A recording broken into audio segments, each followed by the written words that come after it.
Welcome to the Jenspiration Conversation. My name is Jennifer, and if this is the first time one of my videos has landed on your feed, I very much appreciate you stopping by to check out the space. It means that the universe's algorithm, which is my favorite algorithm, has put this video in your feed for a reason. There are no such thing as coincidences, at least I don't think so. Everything is a sign. Even the algorithm is a sign. To my returning viewers and subscribers, I have so much gratitude for you for coming back to sit with me here at the Jenspiration Conversation. I appreciate your time and your energy.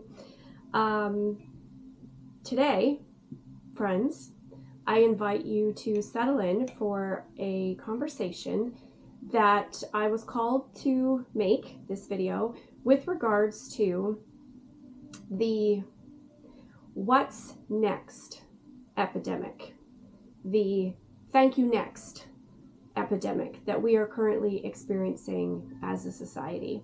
So grab your favorite drink, pull up a chair, and let's have a Jenspiration conversation, shall we? This video, the idea for this video came to me when I saw something transpire at a grocery store, and driving home I thought, yeah, this is turning into a bit of an epidemic. So the trigger for this video was I was at the grocery store and I was in line at the self-checkout, and there was someone in front of me waiting for his turn. And it was an evening. I don't remember what day of the week it was. It was an evening, and he looked great. He was clearly dressed up to go somewhere. I could tell. He smelled great. Hair was done, and he was holding a bottle of wine and roses or flowers or something. So my mind was like, oh, he's going on a date.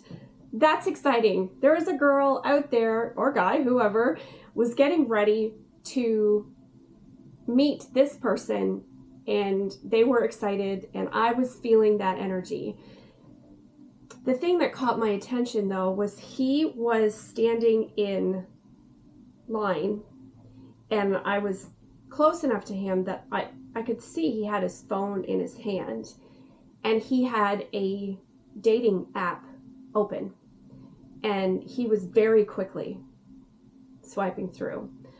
And I know that dating apps have become almost a game for people because our phones are, almost permanently sewn to our hands, and everyone feels the need to constantly be doing something. So they're playing games, they're online shopping, they're scrolling through social media, and they use dating apps the same way. So then my heart completely sank, and I thought, I didn't want to assume, but this is where my brain went. Here he was going to meet someone, and he was scrolling through girls, so I'm just going to assume it was a girl. And he was on the dating app still scrolling through. So not only was he not really present in that anticipation and those lovely feelings that you get when you're about to, go hang out with someone that you obviously showed interest in, he was already on to the what's next, the backup, the I'm talking to several people at once epidemic that we're going through right now. No one is present in the here and the now. Everyone is waiting for the next thing. So I watched him go pay for stuff, and then off he went. So, I have no ending to that story except that it triggered this idea for me to sit down and make this video. So that's just one example of how the dating apps have become a thank you next series. And then it got me thinking a little bit more. So you buy a phone, for example, and you have your phone and you're using your phone, and the manufacturer of that phone or whoever is constantly bombarding you with, well, you have to upgrade it. You have to get this next thing. And sometimes the next thing is literally a color change. Or like I saw an advert on television the other day for, I don't have, like, I'm not an Apple person. Yes, make fun of me, I'm Android. I don't have Apple anything. But I was watching this commercial and it was just a bunch of laptops or what do they call it? Tablets or whatever. And it was literally just advertising new Easter colors, like new pastel colors. So they're bombarding your brain with, don't be happy with what you have right now, you have to get this. And then if you go out and buy that pastel iPad or whatever, then in a couple of weeks, they're going to bombard you with something else because they changed this or they changed that or they tweaked this. It's consumerism. It's this, they create this ping in you that, oh my gosh, I have to have that. I have to have it.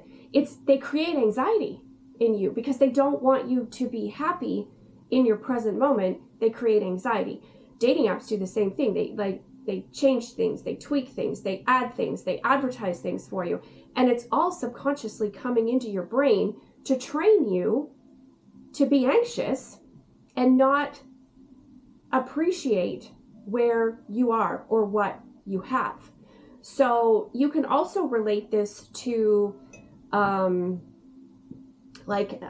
don't know, you're working at a job, and yes, I am not saying that you shouldn't have goals to rise up in that company, or you shouldn't have a desire to better yourself. That's not what I'm saying.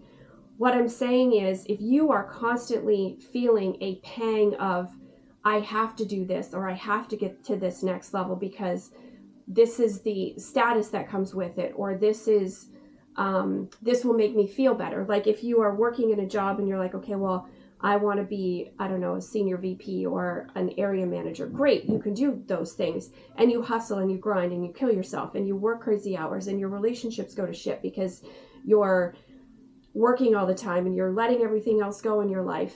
And then you get that area manager job.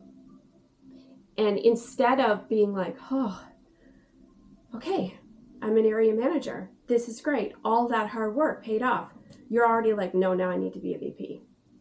So then you start hustling and grinding and working and, doing all the things, and you get to the VP level and you're going to do the exact same thing because it's a thank you next.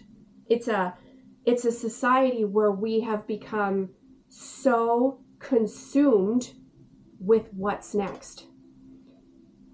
Another example that comes to mind, this has been happening forever, is you get engaged and everyone's congratulating you. That is amazing. Congratulations. When's the wedding? We just got engaged like 2 days ago. And they're already like, well, when is the wedding? Because that's the next thing. They don't want you to enjoy your engagement. It's like, when's the wedding? And then of course, when you get married, what do they ask you? When are you two going to start having babies? When's the first baby? Then you have a baby and it's like, when's the next one? Or what's this? Or no one will let you be happy in your current present moment. They always think, or they make you feel like what you have right now isn't good enough, that you have to chase the next thing. No one will let you appreciate that goal or that milestone that you hit because they're always going to be bombarding you with, okay, what's next? You can't even be engaged anymore for like a hot minute and they're already like, well, when's the wedding? And then the wedding comes and they're already on you about babies. And you get the area manager job. Oh, that's great. But you're going to be VP next, right? Like, no one will let you just exist in the moment that you're in. And I think the reason that it's hard to recognize is because the pursuit becomes part of it, right? So the pursuit gives you that quick shot of dopamine, and it gives you that fire in your belly, and it gives you that desire to go do things, which is fabulous because we are co-creators of our life. We co-create with the universe. That's wonderful. But it's subconsciously creating anxiety because you're attaching your worth to your output and the next thing. So your friends and family and whoever are watching you vibe and grind and get to this area manager job, and then you get there and then you don't even have time to take a breath and enjoy where you've come to, and you're already feeling like, okay, well now I can't stop here. I have to go be a VP. Maybe you can be a VP, but how about you just settle in to the fact that you just became an area manager, which was a goal of yours. How about you just enjoy it? How about you just bask in it? How about you just appreciate where you are and where you've come from? And the same thing for the engagement example I gave. Listen, if you just got engaged and people are on your ass about getting married, screw them. Be engaged. Enjoy being engaged right now. Sit in that moment. Sit in that energy. Be reflective of like, wow, there was a version of me a few years ago that was dreaming of being engaged to my perfect person. And now I have it. So I'm just going to sit in it and screw everybody else and when my wedding is and all of that kind of stuff. And if you're feeling pressure to start a family, please tune out that noise. Please enjoy just being married or with a person for a long period of time or whatever. The same can be said for us single people. Well, when are you going to get back out there? When are you going to meet someone? Well, why haven't you met someone yet? Talk about pressure. Talk about anxiety. And then all of a sudden, you weren't feeling bad about it. Like you were just vibing and living your life. And then all of a sudden, people are making you feel like you're behind or something. And so all of a sudden, it creates this anxiety that you never had before. And you're like, well, oh, shoot. Okay, well, I don't know. Maybe I should get myself back out there. But if you're not ready to get back out there, then don't get back out there. Don't buy the Easter colored laptop. You don't have to upgrade your phone. You don't have to. Oh, this is a great example. I need a drink because I gotta calm down here. This is another example that happened this past November. I paid off my car in November. And I've never paid off a car before because I was in that cycle too, where I would have a car for a little while and then I would get a different car, right? But, you know, with the changes I've made to my life and my career and my spirituality, I decided to just keep this car and I paid it off. And I remember telling someone, I said, oh man, you know what? Tuesday, I just paid off my car. And they were like, oh, wow, sweet. That's awesome. What are you going to get now? What do you mean, what am I going to get now? I just told you I just paid off my car. Like, now I don't have a car payment. I want to sit and bask in the fact that I don't have a car payment. I own that car. I've never owned a car because I've always leased or, you know, whatever. I own the car in my driveway. And she was like, oh, I just assumed that you would get a new one because, you know, you paid this one off, so now you can get a new one. No. There's no thank you next for me. Like and that was November and I still don't have a new car and I have no desire to get a new car because I'm enjoying not having a car payment. And look, guys, my phone is an S20, an Android S20 or whatever. It's been paid off for a while now and my phone carrier is always calling me. Yeah, you know your phone's pretty old. You know, you do qualify for a new one. Cool. I'm glad I qualify for a new one. I'm fine with my phone. I don't need to upgrade. I'm not at the thank you next. I'm fine with it. My car is a 2017. Okay. It still works and it's paid for. I don't need the thank you next. And I am not on dating apps because they just give me anxiety. I haven't been on dating apps in 6-7 years. Like I was on them, you know, full disclosure, I was on them and I was actually trying to use them for what I thought they were meant for, but I was quickly awakened to, yeah, no, this is a very much a swipe, you might match with someone, but like they don't want to talk to you because they're just constantly wondering what's next. And you know, I think about that guy that was standing in line with the flowers and the wine, and I'm like, I wonder if he gave that girl attention during that date, or if he was thinking like, I can't wait to get back on my phone and swipe or whatever, or I'm going to get through this date so that I can maybe go on my next one, which is tomorrow or whatever. And it's fine to date. You can totally casually date if you're being open and honest about that. But I just think the gist of this video is to share with you that the what's next has created this perpetual cycle of anxiety, and no one feels good enough anymore. No one feels like what they achieve is good enough. And society as a whole has made us feel that way.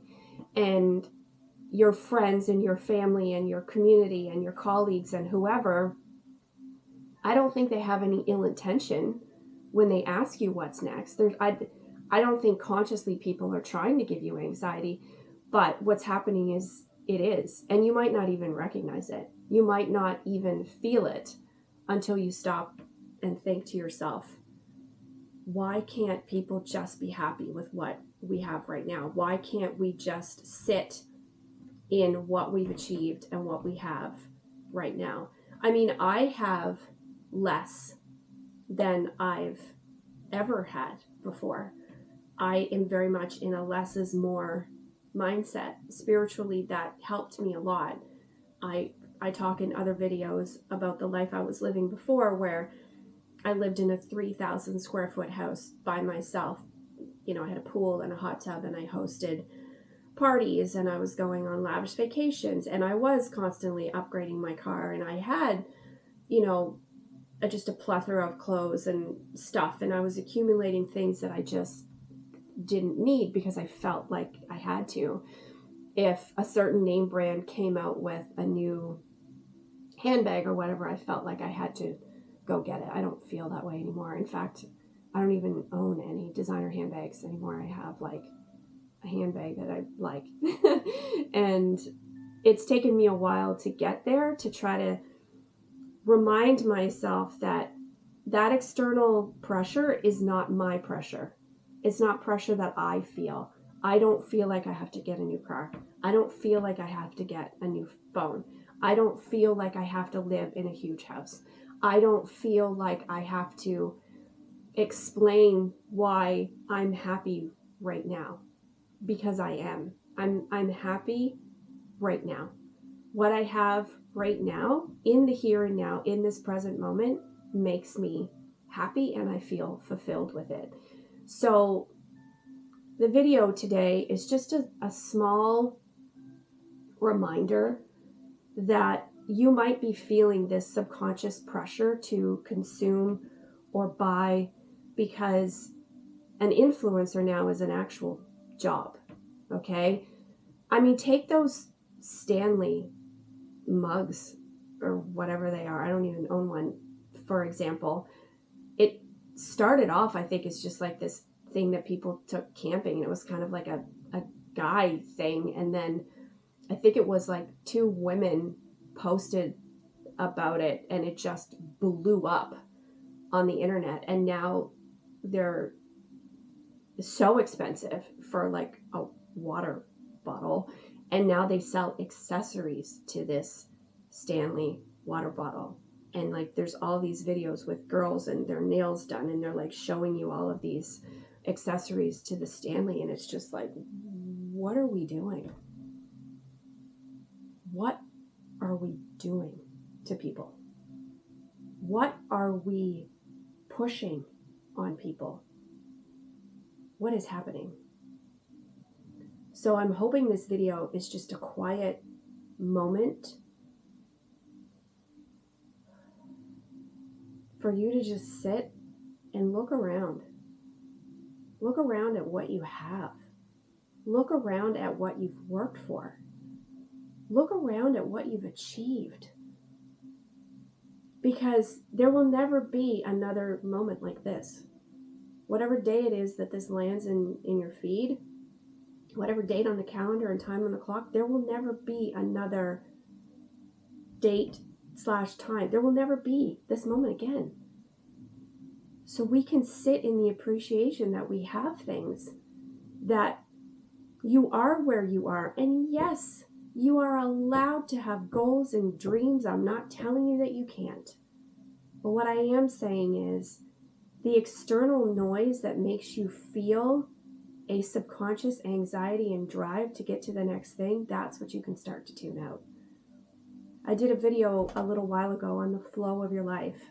If you feel called, I think you should go listen to it and watch it. Because when you are in the flow of your natural state, people, places, things, thoughts, projects will just flow, and you will feel in the flow. And you will start to come from a place of gratitude, which, my friends, that's where everything starts, is gratitude.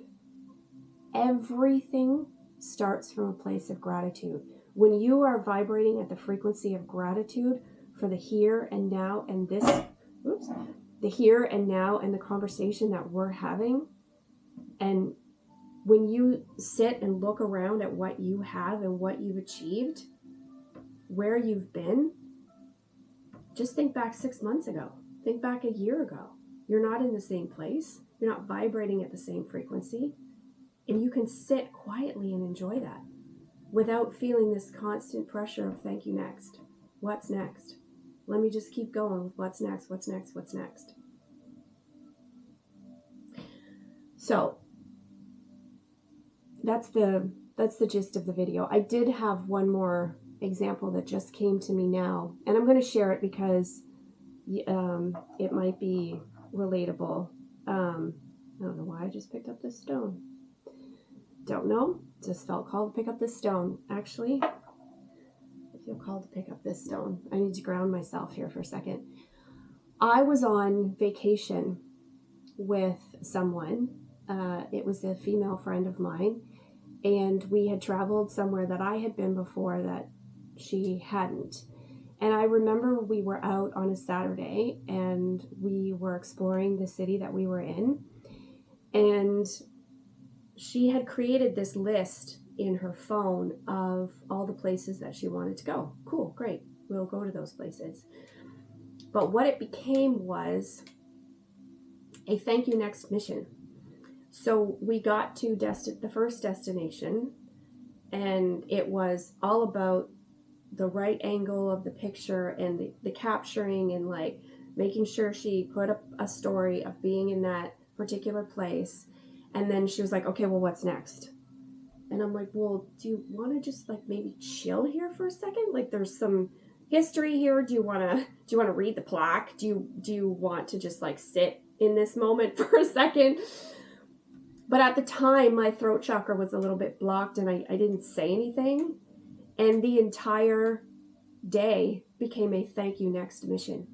Everything we did became something that she wanted to show the world that she had done and put on social media to influence others, because she was posting and saying, you got to come here. And like we went somewhere semi-famous to eat, and it was like, you got to come here and you got to check out this food and da da da da da. And meanwhile, she's like trying to post the story and she's like putting all these filters on and the food's actually getting cold. And I'm like, how about we just sit and have a conversation at this cool restaurant that I can't believe we got into, and let's just chill here for a minute. But the whole day became a thank you next mission. I don't honestly think that there was an appreciation for every place that we went to. It was just a flat out mission of thank you next. It was what's next. So I think that's a relevant example that can happen too when we plan these vacations or trips. It becomes consumed with going to all of these places, taking all of these pictures to show people that we were there. But how about you just sit in the moment and enjoy the fact that you're there? What a weird concept. Anyway, listen, I am not throwing shade at anybody. I'm not throwing shade. I mean, I used to be that way. I was a thank you next because I just subconsciously felt like I had to. But you don't have to. You can just sit and be present and happy with where you are and what you have. So my friends, that's the video today. And I hope that this video finds you happy and appreciative of where you are, what you have, but that you still have a desire to chase your dreams and your goals. But when you get to that goal and you get to that dream, take a minute and let yourself feel it. Connect with yourself in that moment and be like, holy shit, I made it. Holy shit, I'm here. Feel into that, because that is an addictive feeling. That's a really beautiful place to be.